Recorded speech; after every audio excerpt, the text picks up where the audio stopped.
일타 강사들의 수업을 들으면 점수가 확확 오른다고 하는데 그게 진짜 사실인가요? 당연히 그렇지 않습니다.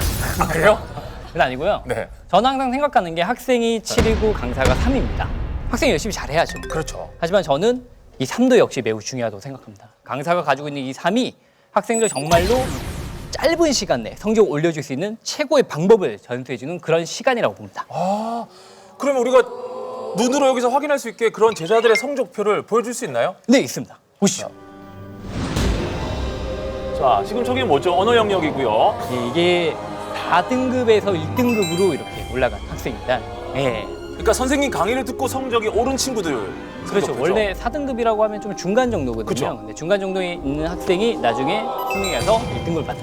지금 저거는 뭐예요? 지금 제가 봐도 5등급에서 1등급이 됐다는 얘기인가요? 네, 마찬가지죠. 우와.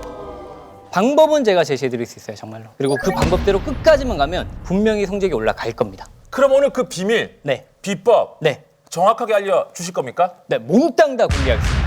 아, 저는 사실 공부를 많이 못했어요. 특목고도 아니었고요. 일반계 고등학교에서 50명 중에 30등 정도 할 정도로 고등학교 때 성적이 나빴습니다. 어렸을 때는 더 안 좋았어요, 상태가. 어렸을 때는 얼마나 안 좋았냐? 공부를 안 했어요, 거의. 그래서 저한테 형님이 한 분 계신 거 알고 있어요? 권민호 선생이라고 EBS 강사예요. 잘생겼죠? 네. 어떤 친구들은 저와 형 사진을 보고 유전자를 형이 다 약탈해 갔다. 그런 얘기도 좀 하긴 하는데 그래 맞아요.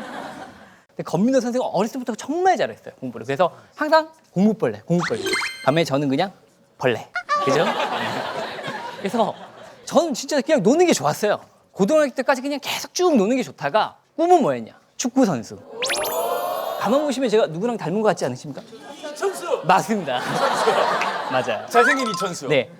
제가 나중에 한번 생각을 한번 해봤었는데 제가 만약에 끝까지 축구를 했다라면 저도 이제 포지션이 윙이거든요. 이천수 선수도 윙이에요. 그럼 이렇게 좌우 이렇게 해가지고 크로스를 딱 하면 상대편들 막 혼란을 느끼지 않을까. 고2가 되니까 갑자기 나 이렇게 살다가 공부를 못하다가 결국에는 좀 이렇게 추락하는 게 아닐까? 나 어떡하지? 이런 생각이 좀 들었단 말이죠. 그래서 그때부터 보험으로 공부를 하기 시작해야겠다. 그리고 원래 제가 꿈이 좀 있었어요. 그 꿈이 뭐냐면 최고의 선생님이 되는 거였어요. 학생들을 어렸을 때부터 가르치고 싶었고 좀 좋아했거든요. 그래서 그러면 최고의 선생님이 되기 위해서는 서울대 국어교육과에 가야겠다. 이렇게 생각을 했던 거죠. 그리고 1년 동안 공부를 했는데 저는 이제 400점 만점이었어요. 수능이. 400점 만점에서 277점. 그게 이제 시작할 때 점수였어요. 그런 다음에 이제 고2 때 조금씩 시작해서 고3부터 본격적으로 시작했는데 내가 공부를 해야 되는 게 아니다 지금. 난 끈기와 인내를 길러야 되는 거구나. 그래서 다른 거 아무것도 생각하지 않고 15분 동안 앉아있는 연습만 했습니다. 15분 동안 앉아있는 연습만. 그러니까 얼마나 제가 공부를 못했는지 이해가 되시죠? 그러니까 15분 동안 앉아있는 연습을 하다 보니까 좀 되기 시작해요. 그러다 보니까 어느 순간에 이 상태로 머물러서는 안 되겠다. 내가 조금 더 집중을 해야겠다. 시간 좀 잊어봐야겠다. 해서 시간을 까먹고 공부할 생각을 했단 말이죠. 시계를 절대 보지 않고 시간이라고 하는 숫자를 잊으셔야겠다. 잊고 공부를 딱 하기 시작하면 이 과목이 무슨 말을 하려고 하는 거구나 이런 것들만 계속 생각하다 보면 시간은 어느 순간에 훅 가버려요. 그리고 몰입을 하게 되니까 60분이 지나가요. 특히 과목마다 몰입도가 좀 다른데 수학 문제 풀 때 집중이 가장 잘 됐단 말이죠. 정말 수학 문제를 풀다 보면 틀리든 맞든 한번 풀다 보면 집중이 쫙 되면서 시간이 금방 지나가는 거예요. 그때 전 절대 성적을 생각하지 않고 그냥 집중하는 거 하나만 가지고 공부를 하기 시작했던 거죠. 그렇게 집중을 하기 시작하면서 하루에 꼬박꼬박 4시간씩 자습을 하다 보니까 어느 순간 1년이 딱 지나니까 점수가 100점 올랐는데 제가 100점을 올릴 때 비법 알아요, 저는. 공부할 때 이것만 하면 점수가 올라갑니다. 진짜. 뭘 것 같아요? 뭘 것 같아요? 네. 지금 시간을 잊었습니다. 이거 잘 모르는데 정답은 실패를 해야 돼요. 이게 무슨 말이냐면 원래 교육이라고 하는 메커니즘이 이런 겁니다. 사람은 누구나 다 모방을 하려고 하는 심리가 있단 말이죠. 그래서 우리가 어렸을 때부터 막 처음에 태어나면 짐승으로 태어나잖아요. 아기 때 막 말도 제대로 못하고 뭐 엄마 아빠가 막 달려들어가지고 어떻게든 한번 말 한번 시켜보려고 엄마 해봐, 아빠 해봐, 엄마 해봐, 아빠 해봐 막 이렇게 시키자마자 그럼 애기는 그 모방하려고 하는 심리가 있어가지고 막 해요. 아빠 뭐 이렇게 해요. 그 아이가 엄마 아빠를 발음하기 위해서 몇 번 정도 실패를 했을까요? 뭐 1000번은 넘게 실패를 했단 말이죠. 그러다 보니까 겨우 해가지고 어떻게 되는 겁니까? 엄마 아빠 발음을 잘하고 문장을 쓰기 시작해요. 이 짐승 같은 애가 점점점 실수와 실패를 거듭하더니 지금은 유창하게 말까지 하고 어려운 얘기까지 다 한다는 겁니다. 근데 지금 우리 학생들은 실수와 실패를 해야 되는데 아이와 달라요. 애기와 달라요. 실수와 실패를 할 때마다 뭘 느끼죠? 스트레스. 딱 한 문제 풀고 실패했네. 아, 왜 이러지? 다음에 또 풀고 또 틀려. 세 번째 문제 또 틀려. 난 바본가? 뭐 이런 생각이. 그러면서 어떻게 하는 겁니까? 포기를 해요. 난 공부에 재능이 없다고. 아니라고요. 저는 실수와 실패를 무한정 반복했습니다. 진짜. 특히 수학 문제 풀 때 기본 개념 강의를 딱 듣고 난 다음에 10문제를 딱 풀면 몇 문제를 맞추냐? 3문제 맞춰요. 3문제. 원래 좌절해야 되잖아요. 2시간 동안 열심히 공부를 했는데 수학 문제를 딱 푸니까 3문제밖에 안 맞아. 하지만 좌절하지 않았죠. 난 당연히 바보니까. 난 멍청하니까. 이게 당연하다. 이제 공부 시작했으니까. 이라고 생각하고 천천히 무엇이 문제인지 살펴봤습니다. 그리고 실수를 줄일 수 있는 방법을 생각을 하다 보니까 다음번에 문제를 풀 때는 10문제 중에 7문제를 맞게 되는 겁니다. 나머지 3문제에도 다시 한번 고민을 하는 거죠. 그러다 보니까 다음에는 10문제 중에 8문제나 9문제를 맞게 되고 진짜 수학을 6개월 만에 만점을 받았어요. 그러니까 그 위력은 뭐냐? 멍청했기 때문이라고 봐요. 바보같이 실수와 실패를 하는 거야. 그리고 그냥 기분 좋게 나 실수했구나. 당연하지. 뭐가 틀렸지? 이런 것들을 생각하면서 끝까지 가야 돼요. 대부분의 학생들이 공부를 하지 않다가 마음을 먹고 공부를 하기 시작하면 자신의 실패와 실수를 용납하지 못하고 재능을 탓합니다. 난 여기 재능이 없어. 난 여기 소질이 없어. 그게 자기의 한계를 스스로 만드는 거라 봐요. 우리 학생들이 뭐든지 잘할 수 있다고 믿습니다. 어떤 재능이든 다 갖고 있다고 생각해요. 다만 초반에 이렇게 어떻게 해야 됩니까? 실수와 실패를 거듭해가지고 그 재능을 꽃피울 때까지 참고 인내하고 기다려야 된다고 봐요. 그게 제가 점수 100점을 올렸던 중요한 비법 중에 하나인 겁니다. 마지막 3번째는 뭐냐면요. 이걸 까먹어야 돼요. 공부하는 동안에. 뭘 까먹어야 될까요? 점수를 까먹어야 됩니다. 점수를. 제가 성적 100점 올렸던 그 시기, 별 점수대를 말씀드릴게요. 처음에 12월에 공부했을 때 300점이었습니다. 그런 다음에 4월 달에 시험을 딱 치니까 310점이 나왔어요. 10점이 올랐죠. 그런 다음에 5월 달에 딱 갔더니 다시 300점을 떨어졌어요. 자, 12월부터 본격적으로 공부해서 5개월이 지나고 난 다음에 저의 점수는 1점도 오르지 않았던 겁니다. 그럼 저는 공부에 재능이 없는 거 아닙니까? 그럼 저는 솔직히 포기해야 되는 거 아니에요? 포기하지 않았다고요. 왜냐하면 처음에 공부를 하기로 마음먹었을 때 무슨 생각을 했냐면 내 한평생 공부를 이제 2번 다시 할 기회는 없으니까 이 1년 동안 공부 열심히 하고 난 다음에 후회만 남기지 말자. 그러다 보니까 점수를 까먹게 되고 5월 지나고 7월 달에 340점, 40점이 올랐어요. 9월 달에 370점이 됐고 10월 달에 400점 만점에 392점까지 갔어요. 물론 시험이 조금 쉽긴 했어요. 그리고 마지막에 11월 달에 380점 맞고 저는 그때 당시 100분율이 있었는데 1% 아니었습니다. 제 100분은 0점 어떻게 이렇게 시작하는 거예요. 제가 말씀드리고 싶은 건 뭐냐면요. 점수를 좀 잊으세요. 내 점수를 생각했어. 내 6월 달 시험 치고 9월 달 시험 치고 점수를 딱 생각하다 보면 나 이 점수로 나 대학 못 가는데 이런 생각이 들어버리면 당연히 공부를 안 하게 되죠. 흔들리게 된다고. 그럼 그 흔들리는 시간 동안에 어떻게 돼요? 공부 안 하고 시간이 그냥 날아가 버린다는 겁니다. 그렇게 날아가 버리면 결국 자기 손해죠. 그냥 점수가 어떻게 나오지? 나는 흔들리지 말고 했던 대로 그대로 시간을 아껴가면서 계속 초지일간 걸어나가자 이런 생각을 해야지 점수가 오른다는 겁니다. 자, 3가지를 말씀드렸어요. 첫 번째 뭘 잊어야 되죠? 시간을 잊어야 되죠. 두 번째 뭘 만회해야 되죠? 실패를 만회해야 되고 세 번째 뭘 만회해야 되죠? 점수라고 하는 숫자를 잊으십시오. 셋 다 모두 숫자와 상관있는 겁니다. 숫자를 무조건 잊으시고요. 그 안에서 비법을 찾아내셔가지고 자기의 정신력을 완벽하게 해서 1년 동안 가보십시오. 그러면 분명히 성공할 수 있습니다.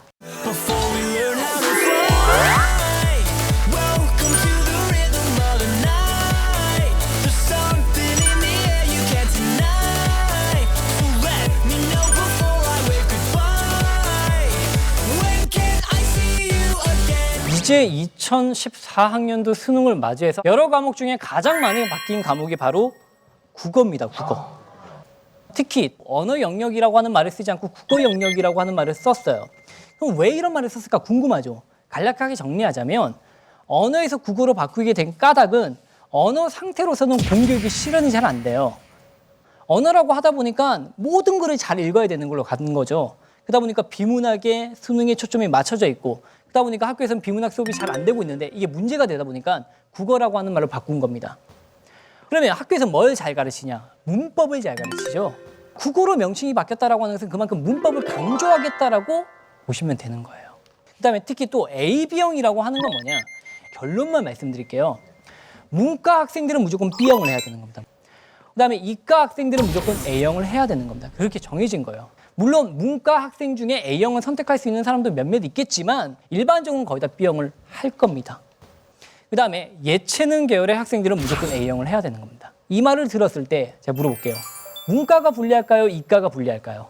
예체능 계열의 학생들은 실기를 많이 공부하다 보니까 이 수능이 좀 약할 수 있잖아요. 그 학생들이 A형으로 속하게 되면서 B형이 훨씬 더 경쟁이 치열해진 거예요. 그 다음에 또 바뀐 게 바로 문항 개수입니다. 자, 기존의 수능에서는 문항의 개수가 몇 개?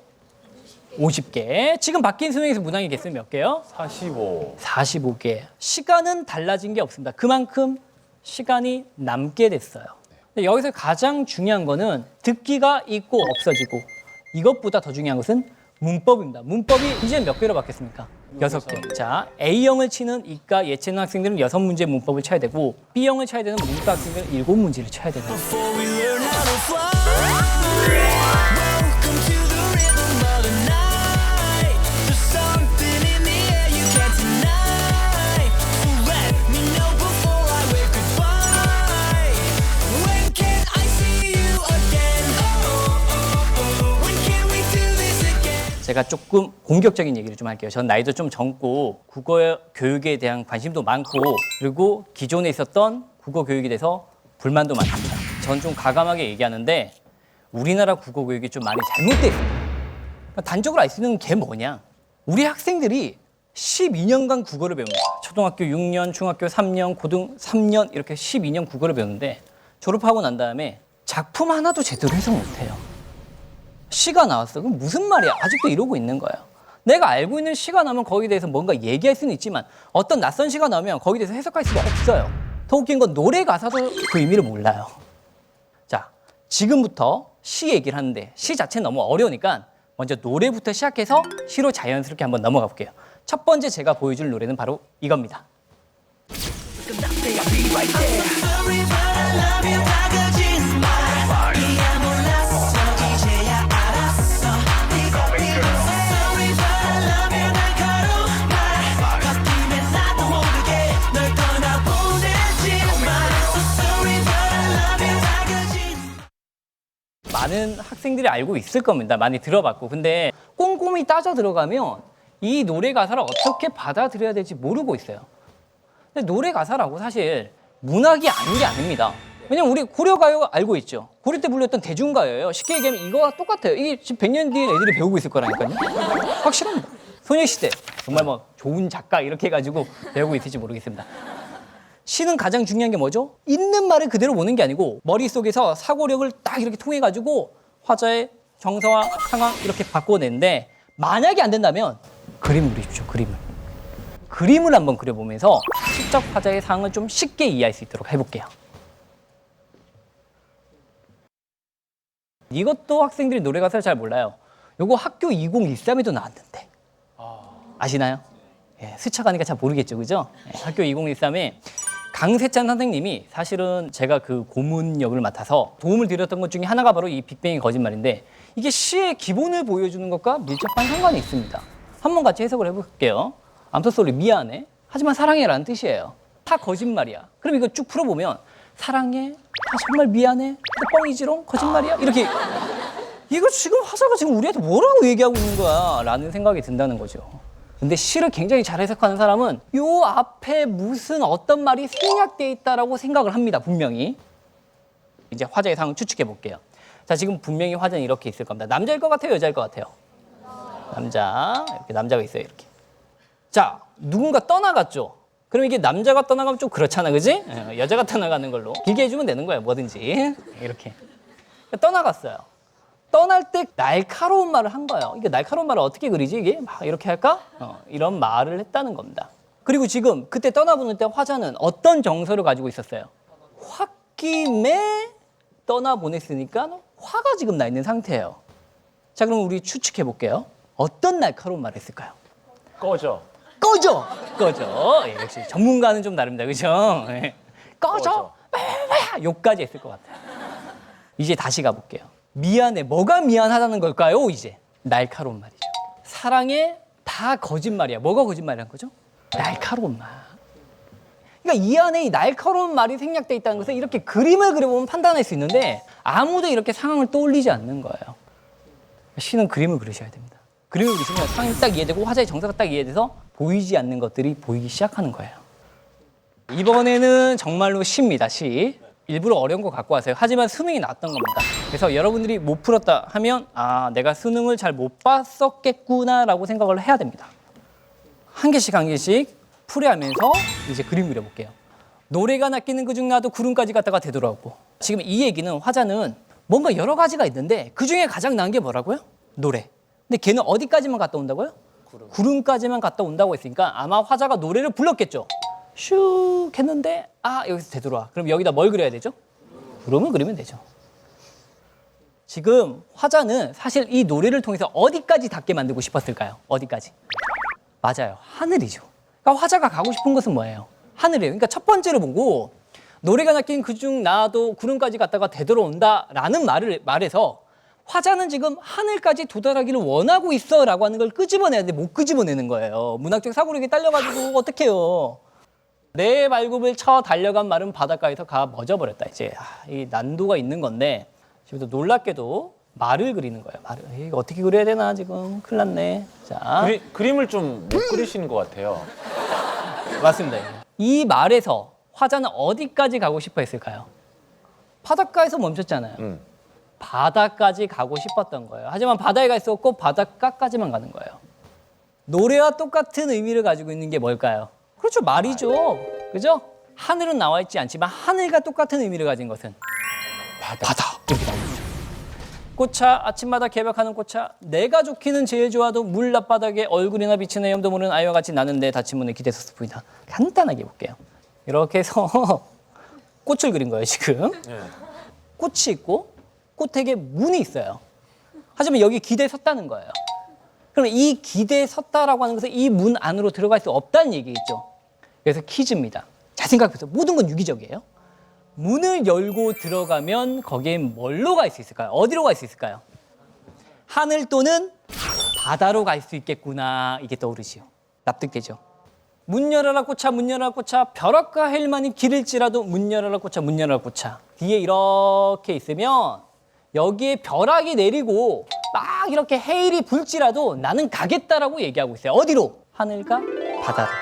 근데 여기서 시가 끝나는 게 아니에요. 이 시는 주석도 있어요. 보시면. 주석이 뭐라고 돼 있냐? 이 시는 사소라고 하는 신라 박혁것의 어머니가 쓴 시인데 이 글은 신선수행 가기 전에 썼다라는 얘기가 있어요. 이것과 지금 시를 연관시켜야 돼요. 그러면 사소가 정말 가고 싶었던 곳은 어디입니까? 신선세계예요. 그럼 여기 이 시에 나오는 하늘과 바다는 뭐라고 해석해야 됩니까? 그렇죠. 신선세계라고 해석해야 되는 거예요.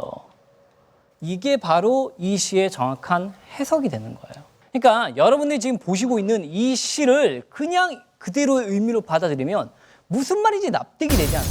그러니까 시는 일종의 지적 게임입니다. 말을 숨기면서 그 말들을 연관지어 풀기만 풀면 화자의 상황이 나고 화자의 정서가 나와가지고 납득이 되고 문제가 풀린다는 거죠. 제가 수능 문제 한 문제 내볼게요. 지금 사소는 고향을 그리워하고 있어. O일까요? X일까요? X죠. 고향과 무슨 상관이 있어요, 이 시가. 근데 많은 학생들이 그거 O라고 했습니다. 이유가 뭘까요? 해석력이 딸려서 그렇게 되는 겁니다.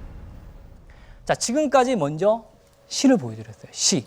시는 가장 중요한 게 뭐죠? 표면에 있는 의미 그대로 받아들이는 게 아니고 이 말을 화자의 상황과 정서로 바꾸어낼 수 있는 그런 추론 능력, 이런 것들이 수능에 제시가 되는 거지요.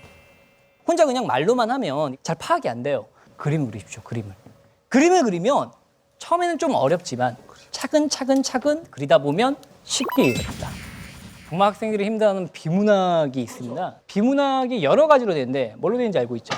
인문, 사회, 과학, 기술, 예술 이렇게 있습니다. 그중에 정말로 학생들이 힘들어하는 게 바로 과학인데요. 그 과학을 힘들어하는 이유도 이것 때문입니다. 그림을 안 그려서 그래요. 어떤 친구들은 또 이렇게 묻기도 해요. 그림 그리면 너무 시간이 오래 걸리잖아요. 저는 그 친구들에게 이렇게 묻고 싶어요. 4점짜리 문제 혼자 풀면 2시간 걸리지 않아? 네라고 할 겁니다. 근데 왜 4점짜리 문제를 2시간에 거쳐서 풉니까? 우리가 연습할 때.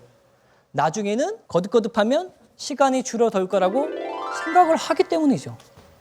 처음에 그릴 때는 너무나 어렵지만 나중에 많이 그리다 보면 그림 그리지 않고도 머릿속에 그림이 그려집니다. 더 웃긴 거는 1등급 친구들도 마찬가지예요. 걔들은 머릿속에 이미지를 그려냅니다. 의식적이든 무의식적이든. 그래서 1등급이 되는 거예요. 그럼 여러분들은 그걸 채우면 되잖아요. 그러니까 단순히 문제를 많이 풀어보는 게 중요한 게 아니고 비문학은 그림을 통해서 이해하시면 충분히 여러분들이 제대로 잘할 수가 있을 겁니다. 정말 많은 어머니들이 저한테 묻는 질문 중에 하나가 학생이 어린데 독서를 좀 많이 시켜야 되지 않을까 이렇게 생각을 해요. 저는 좀 반대인 게 뭐냐면 글을 읽어도 글을 읽는 게 아닙니다. 똑같잖아요. 시를 봤는데 시를 본 게 아니죠. 멘붕에 빠지는 거잖아요, 그냥. 특히 소설이 더 심해요. 저희 소설에 대해서도 좀 말씀드릴게요. 자, 소설이 좀 어렵잖아요. 좀 쉽게 해줄게요. 소설과 가장 비슷한 건 뭘까요? 드라마, 드라마, 영화. 그죠? 드라마는 좀 기니까 영화 이야기를 좀 하도록 할게요. 작가들이 소설을 쓸 때는 그냥 쓰는 게 아니고 당연히 어떤 관점이 있고 논리가 있습니다. 그 안에도. 절대 문학에서 우리가 버려야 될 것 중에 하나가 무조건 문학은 느낌이 아닙니다. 논리를 파악하셔야 돼요. 논리를. 그럼 그 논리가 뭐냐? 소설을 쓸 때 가장 먼저 작가가 하는 게 뭘까요? 물론 주제를 정하겠죠. 근데 그 주제를 정해놓고 난 다음에 꼭 해야 되는 게 인물의 캐릭터를 정해야 됩니다. 성격을 정해야 돼요. 그 성격만 정해놓으면 나머지는 그냥 이야기를 흘러가게끔 만들어주면 돼요.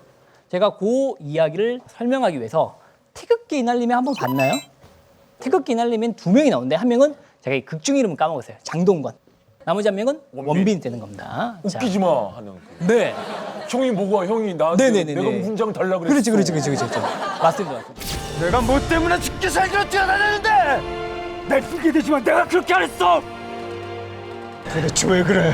그깟 훈장이 뭐라고? 기억나요? 태극기 날리며. 장동건의 성격은 어떠냐? 한번 생각해 보세요. 책임감이 강했을까요? 약했을까요? 강했던 거죠. 가족애가 컸나요? 가족애가 별로 없었나요? 컸어요. 굉장히 컸죠. 한편 원빈은 좀 반항하지 않나요? 순수하고 사춘기 뭐 이 정도 무렵이에요. 둘이는 처음에는 형제가 굉장히 끈끈하고 좋았는데 유교라고 하는 게 터져가지고 강제 징집당하죠. 그런 가운데 상황이 하나 나옵니다. 무공훈장이라고 하는 게 딱 좋으십니다. 무공훈장이라고 하는 게 뭐냐 이런 거죠. 네가 정말 잘 싸워가지고 네가 무공을 많이 획득하면 누군가 한 명은 이렇게 제대시켜주겠다. 그럼 이제 장동건이 고민할 수 있습니다. 첫 번째, 이 무공훈장을 얻어가지고 내가 제대해야지. 두 번째, 무공훈장을 얻어서 내가 내 동생을 좀 제대시켜줘야지. 어떤 선택을 하실 것 같습니까? 만약에 김영철 씨가 장동건과 똑같은 상황이에요. 그러니까 김영철 씨 캐릭터 그대로라면 어떤 선택을 하셨을 것 같습니까? 저는 제가 동생이고 뭐고. 저라면 무공훈장을 따지 않을 겁니다. 그것만 네, 했었어요. 왜냐하면 이게 안전하게 가는 게 제일 좋아요. 삶을 살아보니까. 장동건은 어쩔 수 없습니다. 장동건은 성격 그대로예요. 그가 원래 이렇게 부여돼 있기 때문에 그렇게 행동할 수밖에 없습니다. 바로 뭡니까? 동생을 구축해 주는 거죠. 동생을. 무공훈장을 빨리 따서 동생을 구축해 줘야 되는 거죠. 여러분들이요, 외모 지상주의에 빠져 있어요. 그러다 보니까 영화를 보면 성격을 파악하고 논리를 파악하는 게 아니고 장동건 멋지다. 이것만 파악하는 거예요. 그럼 지금 선생님 말씀은 우리가 네. 소설을 보든 뭐 영화를 보든 외모 지상주의에 빠지지 말라라는 얘기인가요? 그렇죠. 난 지금 극중 캐릭터가 생각이 안 나고 그냥 장동건 씨랑 네. 아까 그 원빈 씨 네. 형이 뭐라 그랬어. 뭐 지금 네, 이거밖에 네, 생각이 안 나요. 네네네네. 우리가 너무 외모에 빠져 있군요. 그렇죠. 사실 조금 더 얘기를 한번 해보면 네. 그렇잖아요. 원빈이 막 멋지게 이렇게 얘기하는 그 대사 기억나시죠? 네. 근데 그 대사가 논리적으로는 어떻게 이어지냐 이렇게 이어집니다. 장동건이 겨우겨우 무공훈장을 따잖아요. 결국 어떻게 하는 거예요? 원빈을 구해주려고 하는데 그간에 어떤 일이 발생하죠. 그러니까 원빈 같은 경우에는 정말로 형이 자기를 위해서 그렇다라고 생각하기보다는 마음이 순수하고 사춘기에 빠졌으니까 반항기가 좀 있으니까 형이 저렇게 막 전쟁에 참여하고 하는 것 자체가 마음에 안 들었던 거예요. 그 가운데 또 자기 친구들이 나타납니다. 같이 옛날에 구두닦기 했던 친구들이 나타났는데 그 구두닦기 했던 친구들이 국군이 아니고 자기의 적군인 인민군 편에 서게 된 거죠. 그래서 형한테 얘기하죠. 풀어줘라. 하지만 형은 풀어줄 수 있습니까? 없습니까? 없어요. 대장인데 어떻게 풀어줘요, 그거를. 정해져 있는 거예요, 그거는. 정해져 있는 걸 발견해야 되는 거예요. 외모 지상주의에 빠지면 절대 안 됩니다. 결국 전투가 터져가지고 그 인민군 친구들이 다 죽었어요. 그럼 여기서 원빈이 판단할 수 있는 건 딱 하나잖아요. 저 친구를 죽인 건 누구다? 형이다예요. 그걸 발견하셨나요? 태극기 휘날리면서 보면서? 발견하는 친구가 있고 못하는 친구가 굉장히 많아요. 장동건이 무공훈장을 원빈에게 주면서 너 이제 제대해. 정말 좋겠죠, 형 입장에서. 근데 동생 입장은 어때요? 싫은 거죠. 나 안 한다. 그때 장동건이 빠이 하는 겁니다. 왜 내가 누구 때문에 이 고생을 한 건데? 당연한 반응이잖아요. 빠이어 딱 하니까 그때 원빈이 한마디 하잖아요. 너 핑계 대지 마 이렇게 얘기하잖아요. 맞아. 누가 언제 무거운장 달라 그랬어? 네네네. 그게 그 논리를 따르는 겁니다. 흘러가는 논리를 찾아야 돼요. 그래서 먼저 소설을 읽을 때 성격을 파악하고 난 다음에 그다음 어떻게 하는 겁니까? 그 성격과 상황을 결부시켜서 예측을 내야 돼요. 그러면 누가 죽는지 누가 사는지도 파악되고 주제도 자연스럽게 떠오르는 겁니다.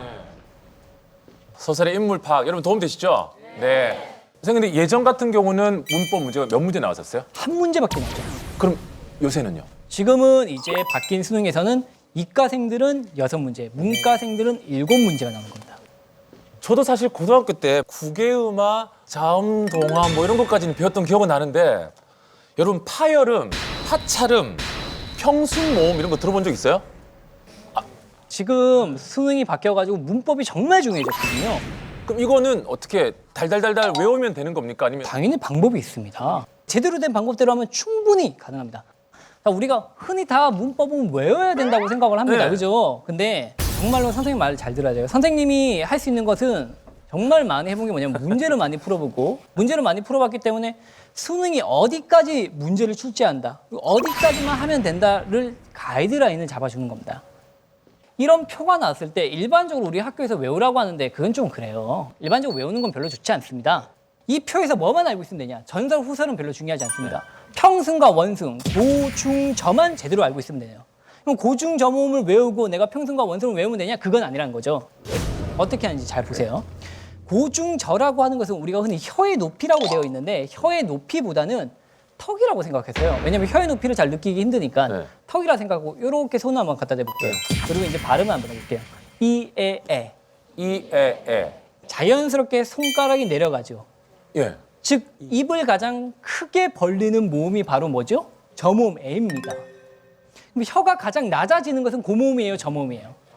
저모음이겠죠. 왜냐면 턱이 낮아지는 만큼 혀도 같이 낮아진다라고 생각을 하면 되기 때문입니다.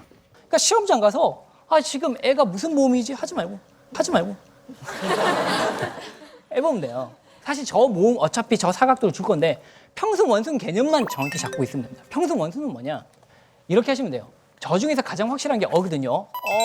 발음을 할 건데 어를 발음하다가 입술 앞으로 한번 내밀어 볼 거예요.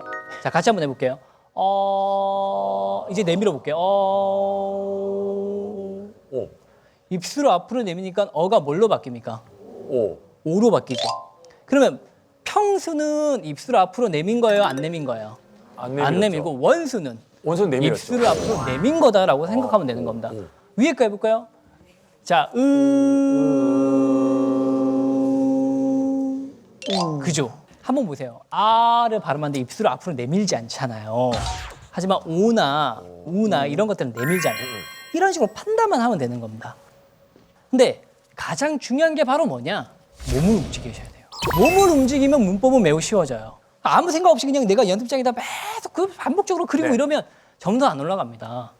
여러분들에게 문법을 이해할 수 있는 능력이 있고 여러분들의 몸은 충분히 문법을 흡수할 수 있습니다. 몸을 움직이셔야 네. 돼요. 이번에는 뭘 할 거냐면 모음보다 조금 더 어려운 자음을 할 겁니다. 자, 봅시다. 입술 소리, 혀끝 소리, 센 입천장 소리, 그다음에 여린 입천장 소리, 목청 소리 이런 것들. 근데 이 말부터 좀 알아야 되니까 한번 이렇게 해보세요. 입술이죠. 입술 바로 뒤에 뭐가 있나요? 좀 딱딱한 부위. 그죠? 잇몸 있죠, 잇몸. 이나 잇몸이 있습니다. 여기서 혀를 잘 움직이셔야 돼요. 그 잇몸 위로 딱 이렇게 한번 만져보세요. 단단한 어떤 부위가 느껴질 겁니다. 입천장이죠, 입천장. 이거를 이제 단단한 입천장이라고 얘기하고 조금 더 혀를 뒤로 넣어보세요, 이렇게. 천장 부위에서 더 뒤로. 말랑말랑한 부위가 느껴집니까? 그 부위를 여린 입천장. 알겠죠? 그 다음에 해보세요. 허한 느낌 들죠? 이게 목청이에요, 목청. 일단 내가 부위를 느꼈고 지금부터 입술 소리에 대해서 말씀드릴 거예요. 입술 소리라고 하는 것은 두 입술이 붙어야 나는 소리예요. 반대로 얘기해 볼게요. 두 입술이 붙지 않으면 입술 소리가 발음이 될까요? 발음이 되지 않을까요? 안 되겠죠. 그러면 기역, 니은, 디귿, 리을, 미음, 비읍 이런 것 중에서 뭐가 입술 소리냐 해보면 알아요.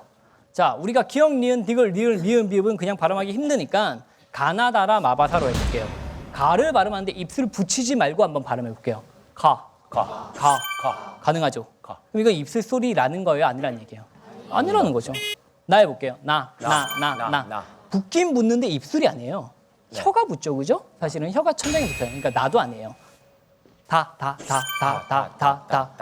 아니죠. 라. 아니죠. 마 해보세요, 마. 입술 붙이지 말라니까? 안 돼. 안 돼. 해볼게요. 제가 해볼게요. 으아, 안 돼요. 안 돼요. 안 됩니다. 붙여볼게요, 이제. 마. 되네요. 그죠? 마. 이제 지금부터 세종대왕님의 위대함을 느껴야 돼요. 네. 미음에다가 뭔가 조금만 추가해보세요. 비슷하게. 비읍 있죠? 바 한번 해볼 거예요. 바 입술 붙이지 말고. 으아. 안 되죠. 비읍 역시 입술 소리다라고 하는 거 우리가 확인할 수 있다는 겁니다. 또 비읍 친구 뭐가 있어요? 피읍. 마찬가지로 또 쌍비읍도 있는 거예요. 아, 이렇게 생각하면 입술 소리가 대충 기억이 납니다. 네. 완벽하게 기억할 필요 없어요. 한 번만에 대충 기억하면 되는 겁니다. 혀끝 소리라고 하는 것은 자, 이 혀랑 입천장이 닿아야 되는 겁니다. 반대로 닿지 않고 발음이 된다면 혀끝 소리가 아니겠죠. 그러면 한 개씩 해볼게요. 가. 가능하잖아요. 나 해볼게요. 나. 안 붙이려고 하니까 좀 힘들죠. 붙여볼게요. 붙일 때 혀가 입천장에 붙는지 안 붙는지 느낌을 잘 한번 파악해 보세요. 나. 정확히 어디로 붙습니까? 이 치아 뒤쪽부터 해가지고 이렇게 다 붙어버리죠. 네. 그죠? 치아 뒤쪽부터 해서 이렇게 붙어버립니다. 혀끝 소리가 맞아요. 그럼 여기서 획을 하나 더 해볼게요. 뭐가 있죠? 다. 그렇죠. 디귿도 혀끝 소리가 맞는지 확인해 볼게요. 다. 혀가 너무나 잘 붙죠. 맞습니다. 또 더 추가하면 리을 있죠. 리을이. 라. 혀끝 소리가 됩니다. 물론 디귿의 친구도 있죠. 뜨. 그렇죠. 쌍디귿. 또 뭐가 있어요? 티귿. 타. 혀가 다 붙는다는 걸 확인할 수가 있어요. 이해되시죠? 외우기 쉬워져요.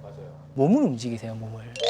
문법을 무턱대고 다 외워버리면 정말 재미없고 힘든 과목이고 지치는 과목이에요. 근데 안타깝게도 지금 이 문법이 올해 수능의 변별력을 좌우하는 핵심 문제가 될 겁니다. 그렇기 때문에 문법을 잘 해야 되거든요.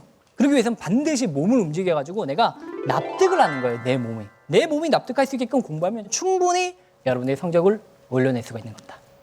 제가 예전에 스노우보드를 배웠던 적이 있습니다.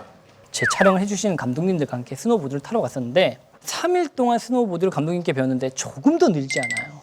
그래서 이렇게 내려오다가 뭐 감독님들이 어떻게 타야 되냐, 발을 움직이래요. 발을 딱 움직였더니 앞으로 한 3바퀴 구르더라고요. 원래 막 이렇게 넘어지면 어이구 뭐 이런 소리가 나야 되잖아요. 근데 제가 넘어지면 주위 사람들이 어떻게 막 이런 소리가 나요. 그렇고 3일 딱 배우니까 아, 내가 이렇게 배우다가는 골병이 들겠구나. 강사한테 제대로 배웠습니다. 3시간 만에 전 제대로 타게 되었어요. 전 왜 몸이 아팠을까요? 국어도 마찬가지입니다. 국어도 정말 마찬가지인 게 제대로 된 방법대로 꾸준히 연습하고 실패하고 그 실패의 원인을 분석하면 늡니다. 근데 제대로 되지 않은 방법대로 그냥 기존에 널려 있었던 그 방법 그대로 따르면요, 안 됩니다, 절대로. 성적이 절대 늘지 않습니다. Before we learn how to fly, welcome to the rhythm of the night. There's something in the air you can't deny. So let me know before I wave goodbye. When can I see you again? When can we do this again? When can I see you again? When can we do this again? 근데 지금 8개월 정도 남은 것 같은데 네. 달별로 쪼개서 네네네. 월별로 공부하는 방법이 좀 있을 네, 것 그것도 같은데요? 역시 제가 준비를 해뒀습니다. 자, 월별 학습입니다. 우리가 놀라운 것 중에 하나가 6월까지 기본 개념을 익혀라고 놀랄 겁니다.